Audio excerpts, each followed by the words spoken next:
बिस्मिल्लाहिर्रहमानिर्रहीम। अस्सलाम वालेकुम नाज़रीन, मैं राशिद खान हूं और आप देख रहे हैं मेरा फेसबुक एंड यूट्यूब चैनल।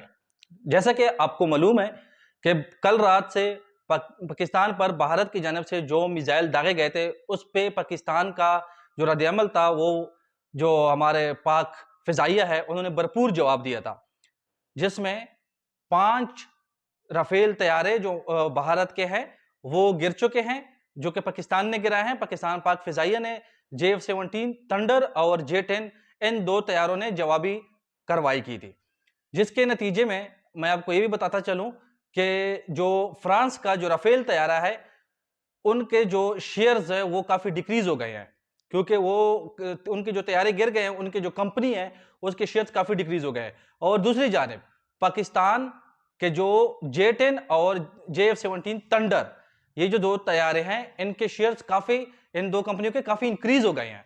एक तो ये, दूसरी चीज़ ये कि उनके भी ड्रोन भी गिराए गए हैं। ये तो था पाकिस्तान का सिर्फ डिफेंस सिस्टम था, जो कि डिफेंस कर रहा था, जो कि स्ट्राइक उन्होंने किया था, भारत ने किया था, और पाकिस्तान डिफेंस में जो है ना जवाबी कार्रवाई कर रहा था।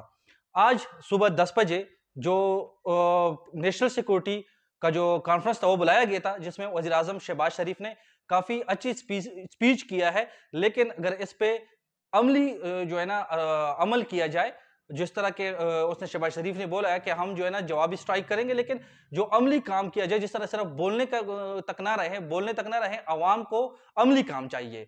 तो इसके जो नतीजे में जो अवाम है ना, इनको सपोर्ट भी करेंगे, अवाम इनके साथ खड़ी भी रहेगी, और अवाम चाहेगी कि जवाबी वार हो, जिन्होंने जिस तरह स्ट्राइक किया कि इसका जवाबी कार्रवाई की जाए। अब आते हैं दूसरी जानिब।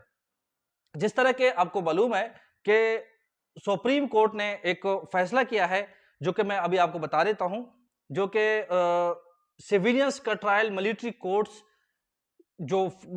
कोर्ट्स में जो फैसला था वो दुरुस्त करार दिया है। मकसद ये है कि जो आम सिविलियंस होंगे उनका जो है ना जो ट्रायल होंगे वो जो मिलिट्री कोर्ट्स में होंगे वो दुरुस्त करा दिया है। अगर इस तरह है तो मैं तो खुद ये समझता हूं, ये मैं एक ट्वीट पढ़ रहा हूं कासिम खान सूरी का, ठीक है। उन्होंने बोला है, जब सिविलियंस का ट्रायल मिलिट्री कोर्ट्स ने ही करना है तो तुम सबका काम और कारोबार खत्म हुआ, इस्तीफे दो और गरीब अवाम की जान छोड़ो। इतनी मोटी मोटी तनख्वाहें और मराहत किस लिए ले रहे हो? बंद करो ये अदालती कोटे। मेरे ख्याल में इसने जो ट्वीट किया है फेसबुक पे, ये पोस्ट किया है, तो ये काफी हद तक तो मेरे ख्याल में ये गलत भी नहीं है कि आप जो है ना, आप बैठे हो इतने सुप्रीम जगह पे, आप सिविलियंस का ट्रायल मिलिट्री कोर्ट्स में दुरुस्त फैसला जो है ना वो दुरुस्त कर रहे हो।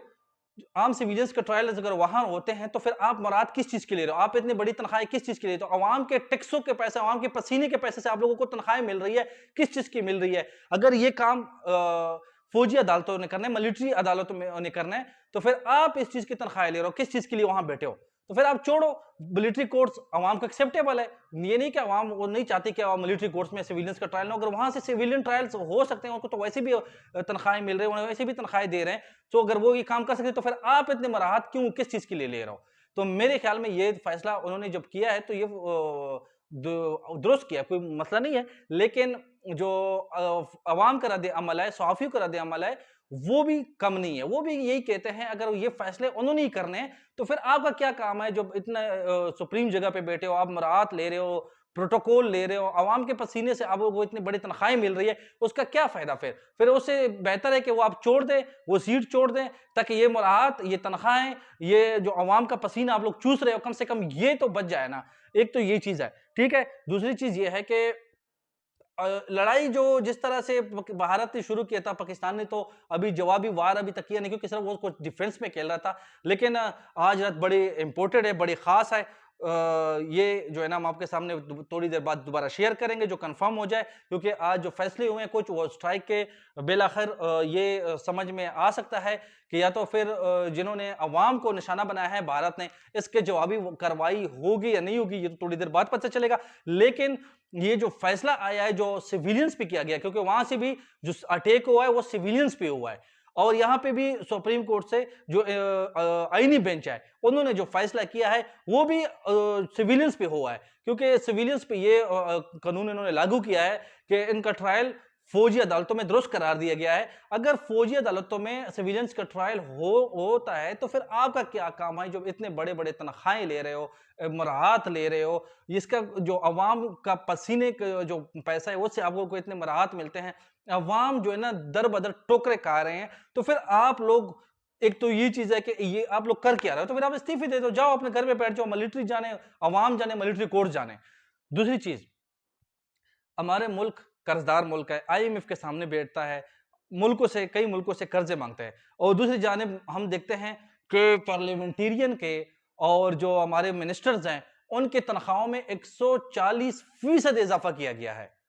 अवाम के आंखों में धुंध डाल रहे हैं ताकि अवाम को पता है, अवाम को वहां लगाया हुआ है कि भारत अटैक कर रहा है, हम ये कर रहे हैं वो कर रहे हैं। इधर से इन्होंने ये 2 बिल पास कर दिए कि भाई 140% तनख्वाहों में इजाफा किया गया है। भाई किस चीज के लिए? अवाम इधर गुर्बत से नीचे दर्जे में रह रही है, अवाम के टैक्सों के पैसे से आप लोग कर रहे हैं, लेकिन आप मजाल है कि आप अवाम का सोचें।